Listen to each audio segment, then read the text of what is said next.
Bonjour, alors aujourd'hui je vais traiter une question qu'on m'a posée aussi sur Facebook.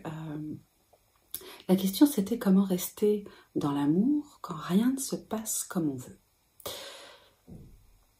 Alors c'est une question intéressante parce qu'elle développe deux notions. Elle développe la notion de volonté et la notion d'acceptation de ce qui est. Elle développe en fait trois notions et la notion de s'aimer soi-même. Si les choses ne se passent pas comme on veut, et que parce qu'elles ne se passent pas comme on veut, alors on a du mal à rester dans l'amour de soi, l'amour autour de soi, ça veut dire que dès le départ, on n'est pas dans l'amour. On n'est que dans la volonté. Donc déjà, ça fausse la donne parce que en fait, on cherche à obtenir quelque chose, non pas par amour, mais simplement par volonté. Et c'est conditionnel. Si je l'obtiens, je serai dans l'amour. Si je ne l'obtiens pas, je ne peux pas aimer. Donc déjà, cette capacité à aimer, elle est faussée dès le départ. Et en plus de ça, dès le départ, je ne suis pas dans la notion d'amour, puisque je suis dans la volonté d'obtenir quelque chose. Une des questions, ce serait pourquoi est-ce qu'on veut ça? Est-ce que véritablement on s'aimera plus en ayant ce que l'on veut? Est-ce qu'on aimera plus sa vie en ayant ce que l'on veut? C'est une vraie question. Pourquoi est-ce qu'on veut ça? Pour quelle raison croit-on? Quelle est la croyance derrière ça qui nous dit que parce que j'aurai ça, je serai dans l'amour et je serai heureux? Si rien ne se passe comme on l'avait pensé, comme on l'avait espéré, sans forcément entrer dans la notion de volonté, de contrôle, de tenir le truc absolument, quand tout part en live et que rien ne se passe correctement,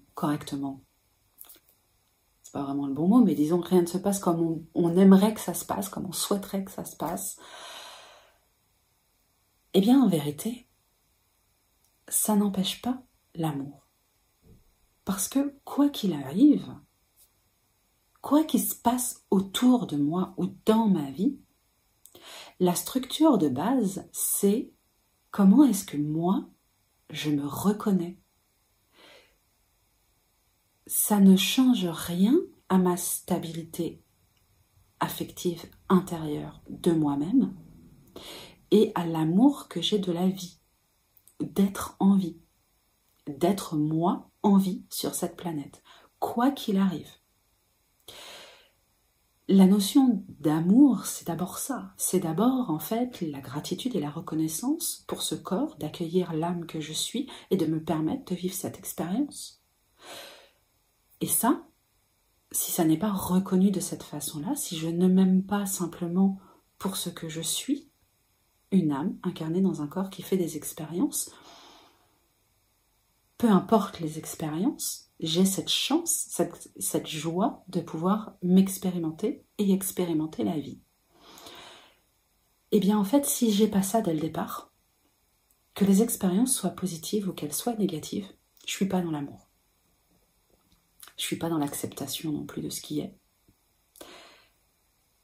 Et donc, je me conditionne à être heureux, à être souriant, à être dans l'amour des autres et de la vie, en fonction de ce que la vie m'amène. Ça veut dire que je refuse la souffrance, je refuse le malheur, je refuse la difficulté, l'adversité. Or, une expérience, elle est toujours duel. Elle est toujours difficile mais évolutive. Elle nous fait sortir de notre zone de confort, même quand c'est agréable. Elle a toujours un aspect positif, un aspect négatif. Elle a toujours les deux facettes de la pièce. C'est le jugement que je vais mettre sur l'expérience qui est en train de m'arriver, sur ce que je suis en train de vivre. C'est ce jugement-là qui empêche de voir comment tout ce qui se passe de négatif dans ma vie est le plus beau cadeau qui soit pour me faire bouger, changer, évoluer. À partir du moment où on commence à travailler sur soi dans tous les cas, à faire du développement personnel, à changer sa vie, à faire des choix différents pour soi ou pour son environnement, on fait bouger la matrice que l'on a construite autour de soi. Or, nous sommes un savant équilibre des forces et des énergies. C'est comme si nous étions sur un plateau et que tout ce que l'on a construit fait en sorte que l'on trouve un équilibre. Si j'enlève un élément parce que je n'en veux plus et qu'il ne me correspond plus, mais que je refuse de vivre le déséquilibre temporaire, le temps que ça se restructure, si je refuse de vivre ce remous associé à ce que j'ai enlevé, changé, modifié, ajouté, je vais voir le négatif partout. Pour que une nouvelle donnée s'exprime ou qu'une ancienne donnée s'en aille, il faut bien accepter que toute la structure bouge. Parce qu'on déséquilibre une zone de confort, le temps qu'elle se rééquilibre, eh bien ça remue. Alors ça ne veut pas dire que c'est négatif ou que c'est positif. Ça veut simplement dire que ça change, que ça bouge, que ça évolue. Vous devriez donc être dans la gratitude, dans la reconnaissance et dans la joie de voir arriver tout un tas d'expériences désagréables parce qu'elles vous permettent de changer votre structure, d'évoluer mentalement, dans la personnalité, dans l'énergie, dans la conscience, pour aller vers une autre version de vous-même. C'est ce que vous avez demandé. Vous demandez le changement, mais vous refusez le changement. Et vous dites, ah oui, mais quand ça change, je peux plus être dans l'amour. Bien sûr que si, parce qu'en fait, les changements extérieurs, positifs ou négatifs, ne dépendent pas et ne créent pas de modification à l'intérieur dans la joie d'être qui l'on est. Il n'y a pas de relation entre les deux. Il faut aller voir plus subtilement qu'est-ce qu'on a posé comme conditions pour s'aimer et qui sont des conditions extérieures. Alors que l'amour de soi, c'est juste aimer ce qu'on est, qui l'on est, la façon dont on s'exprime, la façon dont on crée sa réalité et sa vie. Cette notion d'amour, d'être dans l'amour, on entend ça partout. Être dans l'amour, c'est simplement se reconnaître soi.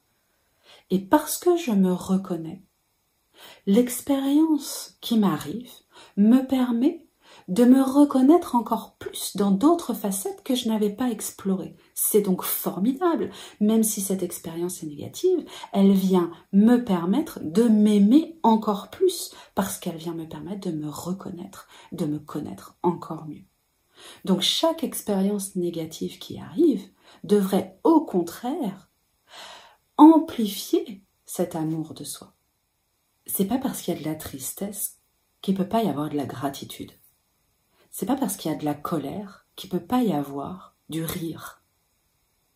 C'est pas parce qu'il y a de l'angoisse qu'il ne peut pas y avoir une reconnaissance de quelque chose d'absurde qui est en train de se passer à l'intérieur de soi, dans sa tête, dans ses énergies ou à l'extérieur. C'est une façon de se détacher de ce qui est en train d'arriver, de ne plus s'identifier à ce qui est en train d'arriver. Si effectivement je m'identifie à l'angoisse qui est en train de me prendre, je vais laisser alors mon mental créer des films catastrophes qui vont amplifier cette angoisse et je vais être le personnage de mon angoisse. Le personnage angoissé, bien à fond, bien dedans, qui joue son rôle et qui y croit. Et qui croit qu'il est cette angoisse. Cette angoisse, elle arrive pour faire bouger des choses à l'intérieur de nous. On surfe sur l'angoisse et on la laisse nous traverser et passer. Et pour cela, il faut se désidentifier de ce qui arrive. Et ce qui arrive peut être une expérience négative, une expérience difficile. Alors, ça ne veut pas dire ne pas vivre l'émotion. Allez-y dans votre tristesse, pleurez-la, allez-y dans votre colère, allez-y dans votre peur. À un moment, cessez de vous habiller de votre émotion. Votre émotion, quelle qu'elle soit, elle doit vous traverser de façon à ce que vous puissiez la ressentir, la vivre, l'intégrer et découvrir qui vous êtes grâce et avec cette émotion. Et qu'est-ce qu'elle vient vous montrer de vous pour que vous puissiez la remercier de vous faire évoluer. Il ne s'agit pas de se draper dedans pour s'identifier à elle et jouer un personnage colérique, ténébreux, dépressif, etc., etc. Tout ce qui vous arrive en positif, en négatif, vient simplement non pas vous dire que vous avez le droit de vous aimer ou de ne pas vous aimer, ça vient simplement vous permettre d'évoluer et en prenant en considération le fait que chaque chose qui vous arrive vous permet d'évoluer, que vous l'avez attiré pour évoluer, que vous l'avez d'une certaine façon demandé. Eh bien, que ce soit positif ou négatif, cela vous permet de vous reconnaître, de mieux vous connaître, de grandir. Et donc, vous pouvez vous remercier pour ça. En sachant que la base de la base, c'est simplement d'être dans la gratitude de ce corps et dans l'amour de ce corps qui est l'instrument, l'outil merveilleux qui vous permet d'expérimenter la vie, les émotions, la matière. Et juste pour ça, on peut être dans l'amour et dans la joie tout le temps. En trame de fond, puis vient se greffer le reste. Prendre du champ, accueillir, prendre du champ et voir l'évolution et s'aimer encore plus. Parce qu'on s'est permis de vivre tout ça. Voilà, j'espère que ça vous a aidé un petit peu. Prenez bien soin de vous et je vous dis à bientôt pour une nouvelle vidéo. Bye!